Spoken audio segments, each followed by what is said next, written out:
in our generation, people don't want to have kids because they are super insecure about the future. They're nihilistic about the future, right? So they're purposefully saying, I do not want to procreate. I am going against my biological urge because some sort of human-made technology is prohibiting me from actually following that. I think that is the craziest thing, actually, from the brokenness of money. I was thinking nature is also a zero-sum game in the sense that there's, again, a cheetah wins and a buffalo loses or whatever. But that is not true, because there are a lot of examples in nature where animals actually work together, or they drink at a certain well, or the fish is under a certain shark or whatever. Like, nature is not a zero-sum game. Yes, it's a symbiosis. It's the ecosystems, right? It's in many cases, it is actually a mutually beneficial game, and the flowers and the bees and that is undeniable. Yes. Right? That is the case. And when you are talking about what fiat money brings us, it gives us behavior that's very unnatural. It gives us outcomes that are very unnatural, even to the degree. And I think, this podcast is Bitcoin for Millennials. Like, one of the things that I see is that in our generation, people don't want to have kids because they are super insecure about the future. They're nihilistic about the future, right? So they're purposefully saying, I do not want to procreate. I am going against my biological urge because some sort of human-made technology is prohibiting me from actually following that. I think that is the craziest thing, actually, from the brokenness of money, right? The most unnatural thing that it is given us. Yes. Oh, absolutely. And this goes back to exactly what we were talking about earlier, right? Where if you have really strong private property, then you have these fixed rules in the game, right? That you can go and build a productive strategy on. I know that all I need to do is go into the world and find some fitness between my skills and my interest and what other people want. And if I can establish that fitness and I can give people what they want based on my skills, my passion, whatever the thing is, then I can reap profits that I can then keep in a low entropy medium like sound money. And I can build a base, an economic base on which I can afford to raise a family. In the multiplied chaos of our world, accelerated by fiat money, it's becoming more and more difficult to actually do that. That's why a lot of people still want it, because they feel that it's not an attainable thing. Does that make sense? Like, that's why all the self-help stuff, is so strong. Whereas if you live in a true capitalistic society, like you said, the merit-based, proof of work-based, then it's also okay to fail.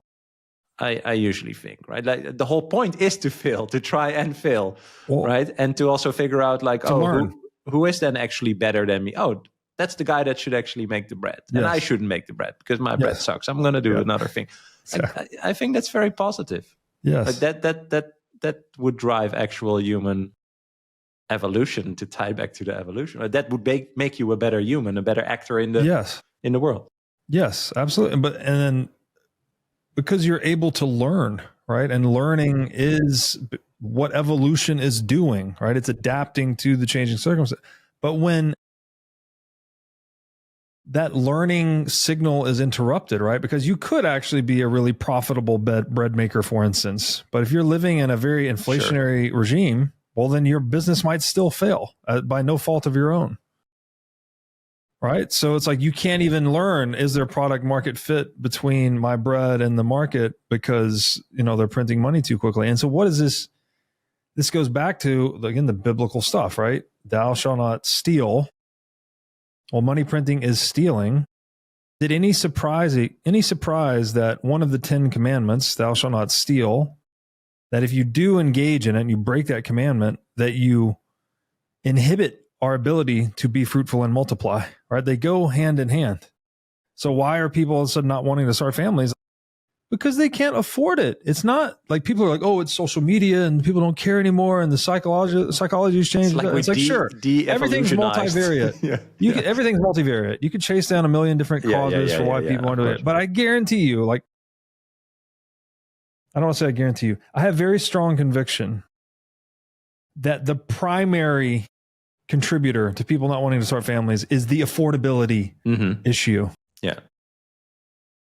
It's so obvious, right? What do? People do what they can't afford, right? People live up to their income or their net asset value, their net worth. If you rug pull them on that, then of course they're not going to want to have kids. Kids are insanely expensive to have, right? It's the most meaningful thing in the world, but if you can't afford it, then you literally can't do it. So there's no surprise to me at all that that's the case. So what does that mean? You mentioned like this lean into self-help and all these other things. Like people are trying to figure it out. They should be, reading the Bitcoin Standard or studying economics rather than self-help, because they're looking in the wrong direction. But if we frame it that way, then we might say that Bitcoin is the ultimate form of self-help. Right? You start putting your savings in Bitcoin, you're literally helping yourself financially.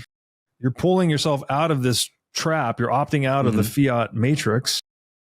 And then also, if you study Bitcoin and you get very involved in the Bitcoin rabbit hole cognitively and philosophically, you will help yourself a lot too.